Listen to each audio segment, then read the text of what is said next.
जय हिंद। आज हम लोग जानेंगे नालंदा विश्वविद्यालय के बारे में, जहाँ दूर दूर से लोग पहले पढ़ने आया करते थे और ये एक समय के एशिया के सबसे बड़ा विश्वविद्यालय हुआ करता था। तो आज यह सिर्फ एक पर्यटक के रूप में बन गया है। तो आज हम इसकी पूरी कहानी समझेंगे कि इसको किस प्रकार से ध्वस्त किया गया, किस प्रकार से जलाया गया और इसका संरचना क्या, इसमें कहाँ कहाँ से लोग पढ़ने आया करते थे। तो बख्तियार खिलजी नामक तुर्क शासक ने इसको ध्वस्त कर दिया, जिसमें 9 मिलियन लगभग पांडुलिपि था।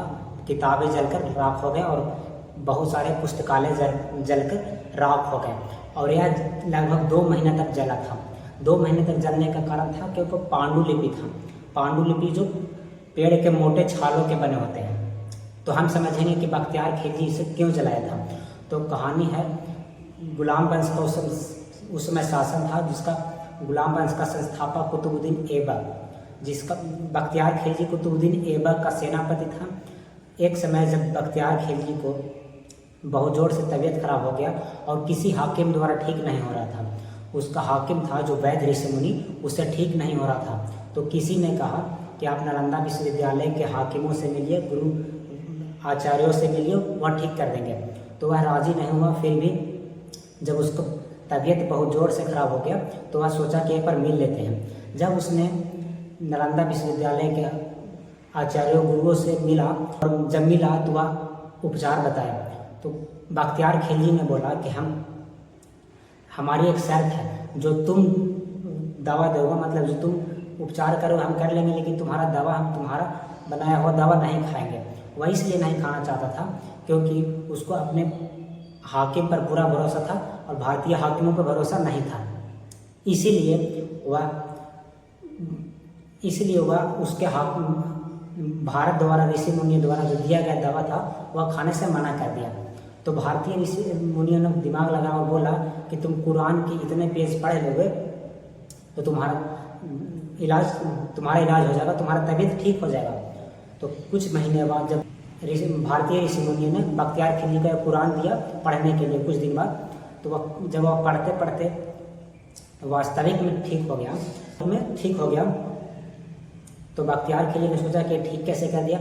तो बाद में पता चला कि जो किताब दिया था उस किताब में ही दवा का लेप कर दिया था और जब वह किताब उलटता था और अंगुली से जीभ में ठेकाता था तो उसी द्वारा दवा शरीर में प्रवेश करता था और उस प्रकार ठीक हो गया। इस पर बख्तियार खिलजी को बहुत गुस्सा आया और वह बोला कि हमारी शर्तें के विरुद्ध गया है, इसलिए अपनी सेना लेकर नालंदा विश्वविद्यालय को ध्वस्त कर दिया और जला दिया।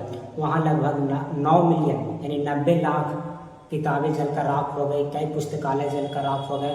बख्तियार खिलजी मुख्य रूप से वह मूर्ति नाशक था, वह मूर्ति पूजा से विरोध करता था। एक यह भी कारण था। और नालंदा विश्वविद्यालय में बौद्ध और हिंदुओं को काफ़ी तेज़ी से प्रचार प्रसारित हो रहा था, जो उसे देखा नहीं गया।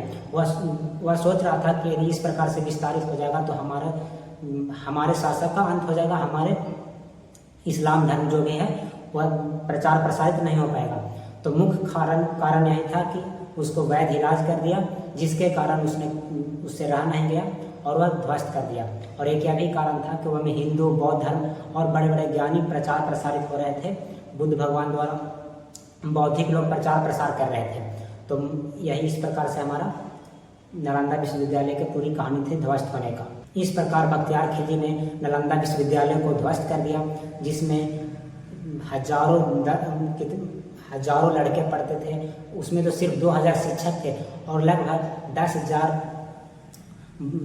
विद्यार्थी हर वर्ष पढ़ते थे।